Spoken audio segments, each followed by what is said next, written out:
Hello and welcome to a tutorial video for Erectus the Game. In this video we'll be talking about the most important resource of all, the people living in your settlements. Now without your citizens there's nothing. Your population allows you to produce and build. They form your military and they pay the taxes that you need to keep your empire on its feet. As your empire grows, you'll need more people to live in it. So today we'll be looking at how to get more workers. There are a number of factors that determine the amount of people that you can have and how many you can manage, so we'll go over those first. First, there's your houses. The level of your houses determine the amount of people that live in your settlement. A higher level housing means more people. All the people living in your settlement need to eat though, which brings us to the next factor, your farm. Before you can upgrade a settlement's housing, you'll need to be able to produce at least 50 surplus food.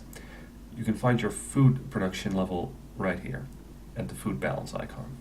This number tells you exactly how much food you're producing and how much food you're using. A food balance of 0 means you're producing exactly enough food. There's no shortage, but there's no surplus either. Again, if you want to upgrade your housing, you'll need at least 50 surplus food. If you can't reach this number, you'll have to upgrade your farm first. The third factor that plays into the amount of workers you can have is the command post. Now, the command post determines the amount of people that you can manage. So even if you have 500 people living in your settlement, you won't be able to assign work to all of them if your command post is not at a high enough level. This one is at level 3 and can manage a maximum amount of 300 workers.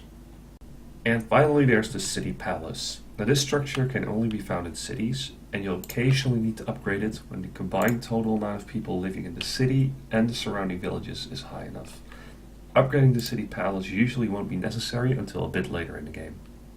So to recap, make sure your farms are producing at least 50 surplus food, make sure your command post can manage enough people, and upgrade your housing and city hall in order to increase the population.